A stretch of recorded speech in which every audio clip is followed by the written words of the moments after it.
Hello అందరికీ pro kabaddi league 11వ season ముగిసి నెల కూడా అవ్వకముందే అన్ని జట్లు ఇప్పటికే రాబోయే సీజన్ కు సిద్ధమవుతున్నాయి. కొన్ని జట్లు మార్పులకు శ్రీకారం చుట్టాయి.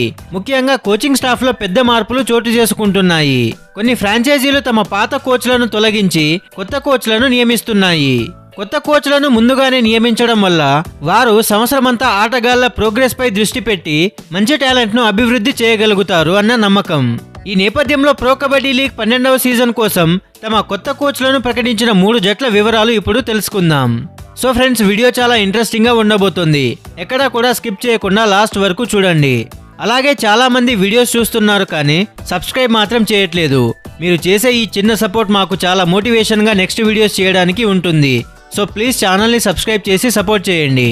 ముందుగా చూసుకున్నట్లయితే నంబర్ 3 స్థానంలో Narender Redhu, Jaipur pink panthers. Jaipur pink panthers గత సీజన్లో ప్లే ఆఫ్స్ వరకు చేరింది. అయినప్పటికీ వారు తమ హెడ్ కోచ్ సంజీవ్ బలియాన్ ను తొలగించి వారి స్థానంలో నరేందర్ రెదును నియమించారు. నరేందర్ రెదు కోచింగ్ లో పట్నా పైరేట్స్ పీకేఎల్ 11వ సీజన్ లో ఫైనల్ కు చేరింది. స్టార్ ఆటగాళ్లు లేకున్నా జట్టును ముందుకు నడిపించిన విధానం ఎంతో ప్రశంసలు అందుకుంది. నరేందర్ రెదు 12వ సీజన్ లో జైపూర్ పింక్ ప్యాంథర్స్ ను ఏ స్థాయికి తీసుకెళ్తారో వేచి చూడాలి. ఇక నంబర్ 2 స్థానం వచ్చేసి సంజీవ్ బలియాన్, తమిళ్ తలైవాస్.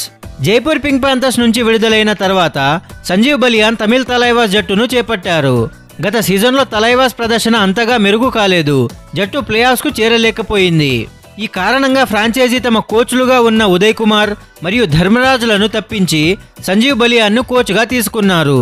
2 సార్లు టైటిల్ గెలిచిన అనుభవం ఉన్న ఆయన తమిళ్ తలైవాస్ ను ముందుకు తీసుకెళ్లారని ఆశిస్తున్నారు. ఇక నంబర్ 1 స్థానంలో వచ్చేసి అనూప్ కుమార్, పట్నా పైరేట్స్. 3 సార్లు ఛాంపియన్ జట్టు Patna pirates pro kabaddi league 12వ సీజన్ కోసం అనూప్ కుమార్ ను కోచ్ గా ప్రకటించింది. అనూప్ కుమార్ చివరిసారి 8వ సీజన్ లో పునరి పల్టాన్ కోచ్ గా పనిచేశారు. ఇప్పుడు చాలా కాలం తరువాత మళ్ళీ ఆయన పీకేఎల్ కు తిరిగి వస్తున్నారు. అనూప్ కుమార్ కు కోచ్ గా, కెప్టెన్ గా కూడా ప్రో కబడ్డీ లీగ్ లో విస్తృత అనుభవం ఉంది. ఆయన పట్నా పైరేట్స్ జట్టును విజయవంతంగా ముందుకు తీసుకెళ్లారని భావిస్తున్నారు. ఆయన దాదాపు 3 సంవత్సరాల తర్వాత ప్రో కబడ్డీ లీగ్ లోకి మళ్ళీ వస్తున్నారు.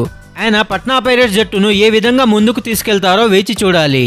సో ఫ్రెండ్స్, ఇది ప్రో కబడ్డీ లీగ్ రాబోయే సీజన్ కోసం తమ కోచ్ ను ప్రకటించిన 3 జట్ల వివరాలు. ఈ మార్పులు ప్రో కబడ్డీ లీగ్ రాబోయే సీజన్ కు కొత్త ఉత్సాహాన్ని తెస్తాయి. కొత్త కోచ్ల దిశానిర్దేశంలో జట్లు మరింత బలంగా నిలుస్తాయని ఆశించవచ్చు. ప్రేక్షకులకు మరింత రసవత్తరమైన పోటీని అందించేందుకు ఈ మార్పులు కీలకమవుతాయి.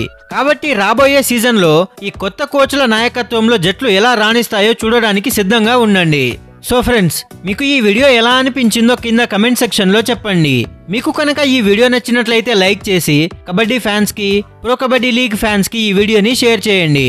ఇలాంటి మరెన్నో కబడ్డీ వీడియోస్ కోసం, ప్రో కబడ్డీ లీగ్ అప్డేట్స్ కోసం మన ఛానల్ ను సబ్స్క్రైబ్ చేసుకోండి. Thank you for watching.